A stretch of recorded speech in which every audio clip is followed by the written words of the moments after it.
Sénégal ñu ngi leen di nuyu ñun les conseillers en emploi yi nga xam ne ñooy liggéey ANPEJ ñoo ñëw tey jàkkaarloo askanu Sénégal waxtaan ak ñoom ci ñaari poñ bu si njëkk mooy retard de salaire yi les agents conseillers ñi nga xam ne ni ñooy les prestataires de service ñu liggéey ANPEJ toog nañ ñeenti weer yoo xam ne ni jotuñu seen i salaire ñeenti weer yoo xam ne ni ñu ngi dund si njàqare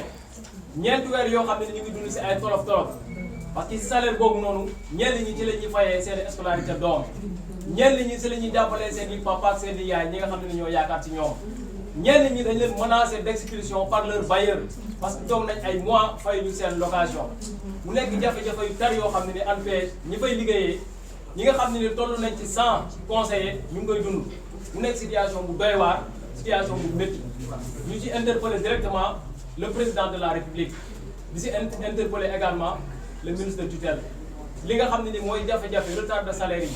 ñu réglé ko dans l'immédiat ñu réglé ko aussi tamit de manière durable mu bañ di fee am beneen jafe-jafe bi nga xam ne ni bëgg nañ ko tey waxtaanee tey wax ko askanu Sénégal mooy li nga xam ne ni mooy contrat de prestation de service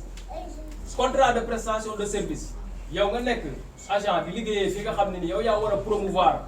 l'emploi et l'employabilité des jeunes yi ak femmes yi ci yow la ñuy ñëw pour am liggéey pour am xëy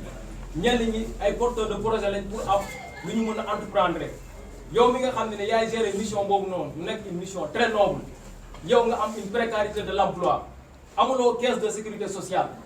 amuloo IPM amuloo versement d'une cotisation à l'IPRES mu nekk contrat boo xam ne nii benn at lay durer année bu jeexee ñu yokkalaat la beneen année ainsi de suite am na ñoo xam ne ni toog nañ ñetti at loolu ñu dund ñenn ñi depuis 2014 ñu ngi nekk ci situation boobu noonu mu nekk situation boo xam ne nii bu précarité la parce que tey li ñu naan promotion de l'emploi des jeunes dafa nekk benn problème boo xam ne ni Sénégal ak politique publique yi dañ ci accentuer seen i effort lépp loo xam ne ni gouvernement bi daf koy def ci lu ëpp daf ko féetewu ci maanaam li ñu naan xëy ndaw ñi tey ANPEJ ñuy occuper une place importante ci dispositif bi nga xam ne ni moom la gouvernement bi teg tey ANPEJ ces agents ñoo nekk ci jafe-jafe yooyu noonu ñuy woo askanu Sénégal di interpeller également le gouvernement mu jox solo mu jox également de l'importance ñi nga xam ne ni ñooy liggéeyee ANPEJ ñu jàppale leen ñu mun a am un travail boo xam ne ni moo leen di permettre ñu mun a dérouler convenablement ci xel mu dal seen liggéey parce que di liggéey boo xam ne ni chaque at lañ lay renouveler sa contrat année bi bu jeexee ñu tegalaat la beneen année te si di biir am na si ñoo xam ne ni am nañ des niveaux master et des niveaux de licence amuñu promotion amuñu avancement ci liggéey waaw kan mooy ñaan yàlla di nekk ci benn liggéey di si nekk ay at te doo am avancement te doo am liggéey si ñoo xam ne ni yow nga ne prestataire nga yow ñi nga xam ne ñoom la ñuy wax les permanents yéenay liggéeyandoo même heure di wàccandoo même heure ñoom ñu ne leen permanent la yow ñu ne la yow prestataire nga fin du mois bu jotee ñu fay kii fin du mois bu jotee ñu ne kee xaaral waaw loolu injustice la wala lan la ñi ngi interpeller le gouvernement di ko wax ne situation bi nga xam ne ni moom la ANPEJ di dund ak travailleurs yi nekk Sénégal li ñu naan système de l'exploitation laa koy tuddee parce que tey mënoo à chaque fois nga am des travailleurs di leen signaler ay contrat de prestation de service loolu jaaduwul teguwul ci yoon en tout cas loolu la ñu amoon di comme lu ñuy message yi ñu mënoon passé di leen remercier bu baax a baax a baax. di créé ko sous forme de plateforme donc système bi day permettre ko bépp oto bi nga xam te day ñëw dugg port day dugg ADS ba pare soo ko mën a ñëw génn pour dugg port léegi ADS parking bi nga xam ne tey mën na jël li si toll ci lu ëpp ñaari téeméeri camion yoo xam mën nañoo nekk ci biir parking bi léegi ñun ay ndaw la ñi nga xam ne tey ñoo ngi liggéey biir ADS ñoo ngi toll ci lu mat téeméer ak ñeent fukk ndaw yoo xam ni ñeneen ñi ñoo ngi ci thèse doctorat ñeneen ñi am nañ seen master ñeneen seen licence ñeneen seen BTS ñeneen ce sont des pères de famille des mères de famille des jeunes donc porteurs de projet voilà léegi AGS moo ngi ñoo ngi koy créé ci 2018 donc lépp li nga xam ne tey pour permettre Port autonome de Dakar gën a mën a xarañ ci liggéeyam ci loolu la koy jàppale maanaam bépp oto bi dugg port moom lay jaar léegi ci camion yooyu nga xam ne ñooy dugg port su fekkee matricule sénégalais la da ngay ticket bi ñoo la koy jaayee ñetti téeméer su fekkee ni dëkk sous région bi nga jógee maanaam Mali wala Maroc wala Gambie da lay jaay ticket bi ñeenti téeméer maanaam 2000 francs ci loolu AGS mën na dugal ci benn journée lu ëpp ci 2000 camions mu ñëw dugg port transit génn moo ngi def ay chiffre d'affaires yi nga xam ne tey chaque mois wala chaque année day gën di yokk macha allah waa ci yokkute boobu ñun ndaw yi gisuñu suñu bopp moo waral après 2000 le 23 mai le 24 mars du mois 2023 amoon nañu woon benn ndaje bi nga xam ne dañu ko amoon ak responsable ñu wax leen suñuy ñaxtu mais taxawuñ si ñu toog ba mu des une semaine ci élection yi ñu proposé ñu ay contrat yi nga xam ne tey dañ naan contrat d'essai de 3 mois ak benn société intermédiaire bu ñu nee seen intérim ci contrat yooyu dafa la agent bi nga xam ne tey def na lu toll ci 6 ans ci benn entreprise qualifié et compétent ñenn ñi 5 ans ñeneen ñi 4 ans ñeneen 3 ans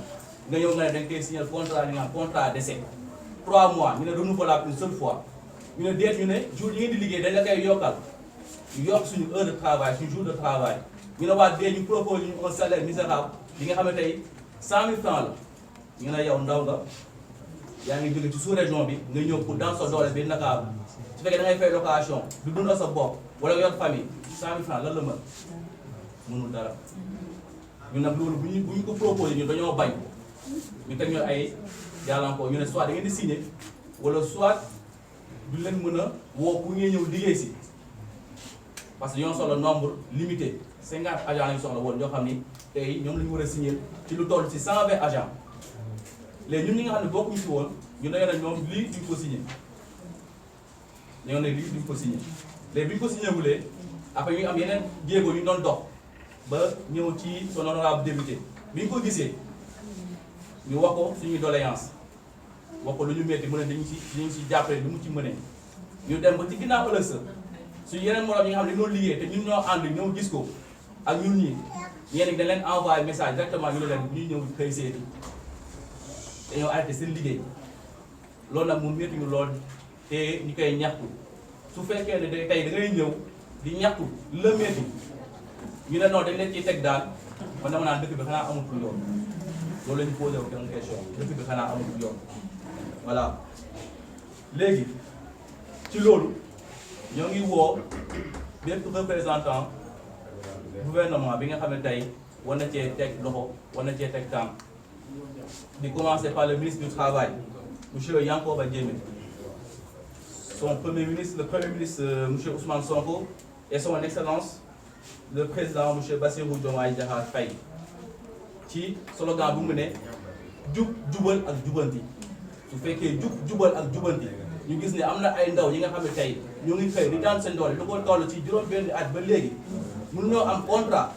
mënu see gis seen bopp ay ndaw yoo xam ne tey dañoo diplômé am seen diplôme jàng ba sonn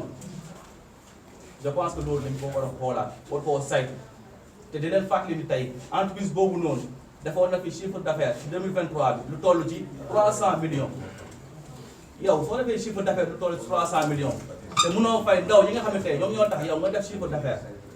ba nga am loolu noonu je pense que ni tey war nañ koo gëstuwaat bu baax a baax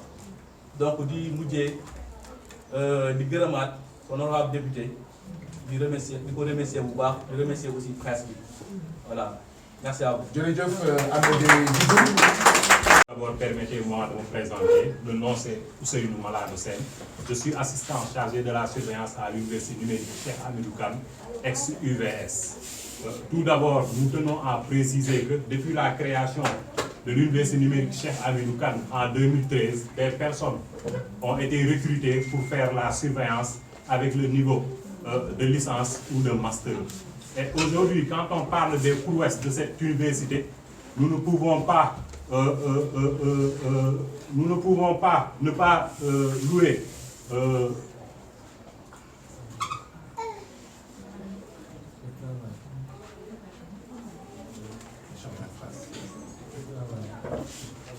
nous ne pouvons pas ne pas louer le travail remarquable de ces assistants chargés de la surveillance. Aujourd'hui, ces assistants travaillent 12 mois sur 12, 5 jours sur 7, de 9h à 18h. Et aujourd'hui, nous avons vu que la situation de ces travailleurs permanents à l'université numérique Cheikh Hamidou Kane demeure de plus en plus précaire. Et aujourd'hui, selon eux, qui disent que la surveillance n'est pas un métier, j'ai une question à leur poser, c'est à savoir, est-ce que être recteur est un métier? Est-ce que être directeur des ENO est un métier? Est-ce que être président de la République est un métier? Je dis non, ce sont juste des postes de responsabilité. Et à la fin de chaque mois, si le devoir est accompli, ils perçoivent leur but pour aller nourrir leur famille. Et il doit être de même pour les assistants chargés de la surveillance à l'université numérique Cheikh Hamidou Kane. Nous devons noter aussi que, imaginez, à l'heure où je vous parle, il y a des surveillants qui sont restés 3 à 5 mois sans pour autant percevoir leur salaire. Pourquoi? Parce qu'ils se sont engagés dans ce collectif pour combattre ce qui leur revient de droit. Et aujourd'hui, ils ont été sanctionnés et privés de leur but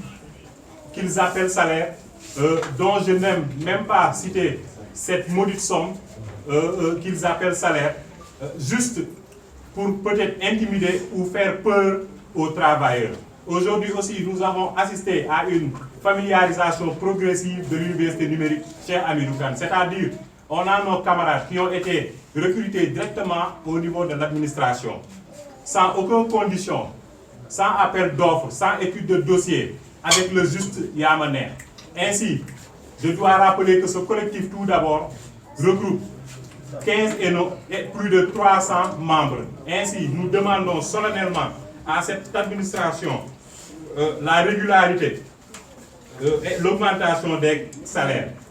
un contrat en due et bonne et due forme, la transparence sur le recrutement et la promotion de ces travailleurs. Nous appelons solennellement le président de la République, son Excellence, M. Bassirou Diomaye Diakhar Faye, mais aussi le ministre de l'Enseignement supérieur, M. Abdourahmane Diouf, d'user de leur droit de regard pour s'imprégner davantage de ce qui se passe au niveau de cette université. Parce que des jeunes diplômés de licence et de master sont en train d'être exploités, d'être marginalisés, mais aussi d'être intimidés au niveau de cette université. Nous demandons aussi solennellement à l'administration de l'UVS de penser à la situation de ces travailleurs. Pourquoi? Parce que parmi certains de nos camarades, certains, nonobstant leur diplôme de licence ou master, ont préféré briguer les vagues de l'Atlantique au péril de leur vie pour aller espérer des lendemains meilleurs. Nous nous disons non. Pourquoi? Parce que nous croyons à notre pays. Nous pensons bien et nous savons pertinemment que le Sénégal sera ce que nous en ferons, nous, la jeunesse. Aujourd'hui, en ce jour solennel, je rends un grand hommage à tous ces travailleurs qui nous ont accompagnés sur ce combat. Et je dis aussi que d'ici la fin de ce mois, si rien n'est fait, nous allons nous mobiliser davantage pour partir en grève et à une durée illimitée avec toute la base de ces travailleurs pour montrer aux autorités compétentes de l'Université virtuelle du Sénégal que cette exploitation de leurs travailleurs doit cesser. Mademoiselles et messieurs, je vous remercie de votre attention.